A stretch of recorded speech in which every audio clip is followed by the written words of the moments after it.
Hello बच्चों, let us see the solution. Let us see the question.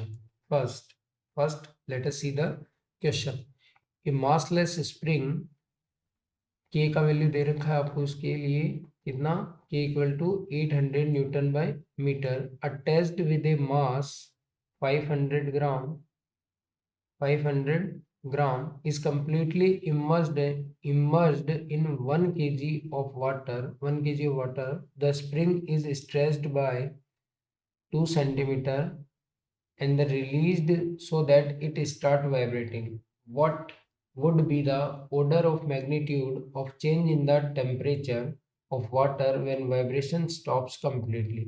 Assume that the water container and spring receives negligible heat and the specific heat of mass is 400 joule per kg per Kelvin and the specific heat of water is 4184 joule kg per. Let us see the solution. Okay, let us see the solution. आइए, सबसे पहले आपको इसके solution में क्या लेना है, फंडा क्लियर होना बहुत जरूरी है। फंडा क्या है? Law of conservation of energy. Law of conservation of energy, इसके बारे में आपने सुना होगा, लॉ ऑफ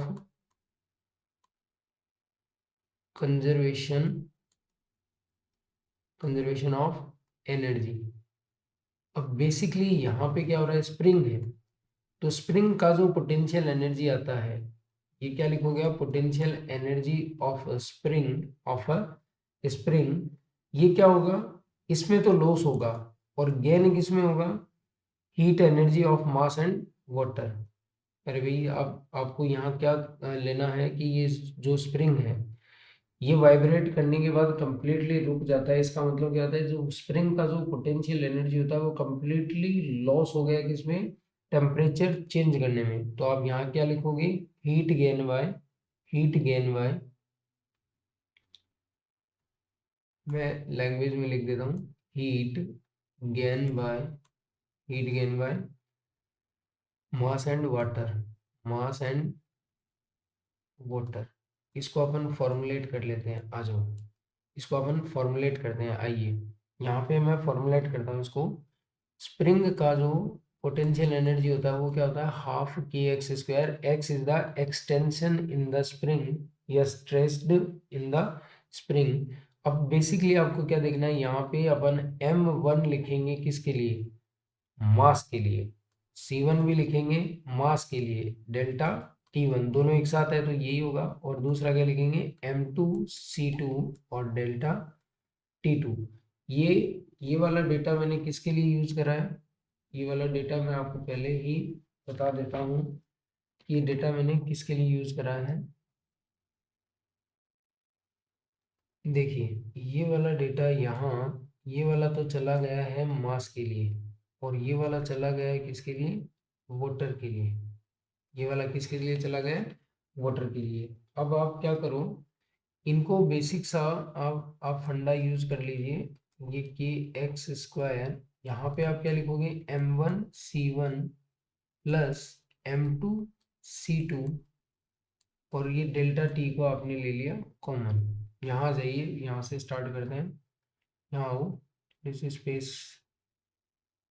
आ जाइए, यहाँ आइए, देखिए यहाँ आइए, यहाँ से वापस स्टार्ट करते हैं। अब अपने को डेल्टा टी साफ साफ नजर आ जाएगा। डेल्टा टी बराबर आप क्या लिखोगे, 1/2 के x square upon m1 c1 plus m2 c2, ये वाला। अब इसमें बेसिकली अपन क्या करेंगे, वैल्यू पुट करेंगे और वैल्यू पुट करते ही अपना आंसर आ जाएगा। आइए वैल्यू पुट कर लेते हैं। सबसे पहले आप 1/2 लिखो, यहाँ स्प्रिंग कांस्टेंट कितना दे रखा है, 800 newton into newton per metre, और x की वैल्यू आपको दे रखी है सेंटीमीटर में। First we convert this in metre, and the square, and this one is m1 आपको दे रखा है 500 इंटू 10⁻³ केजी में कन्वर्ट कर दिया, ग्राम में दे रखा था, केजी में कन्वर्ट कर दिया मैंने इसको। ये ग्राम में गिवन था अपने को, तो अपन ने इसको पहले किस में कन्वर्ट करना चाहिए था, केजी में कन्वर्ट करना चाहिए था। तो मैंने इसको पहले किस में कन्वर्ट किया है, केजी में कन्वर्ट किया है, इनटू। अब यहाँ इसका स्पेसिफिक हीट आपको कितना दे रखा है, 400, इसका स्पेसिफिक हीट दे रखा है आपको, प्लस अब वाटर की बात कर लीजिए, वाटर की अमाउंट 1 kg है, इसका स्पेसिफिक हीट कितना है, 4184। तो जब आपने इस डेटा को सॉल्व किया तो आपके पास ये वाली चीजें आती हैं, 16 × 10⁻⁻² अपॉन अपॉन 4384। और बेसिकली जब आपने इसको सॉल्व किया, फर्दर सॉल्व करोगे ना, तो एग्जैक्ट ये वाला आंसर आपको पड़ेगा इंटू 10⁻⁻5, 10⁻⁻5 केल्विन, क्योंकि आपने स्पेसिफिक हीट किस में रखा है, केल्विन में रखा है। So the final answer is so the final answer is 10⁻⁻5, 10⁻⁻5 Kelvin in the option D. Thank you. Best of luck.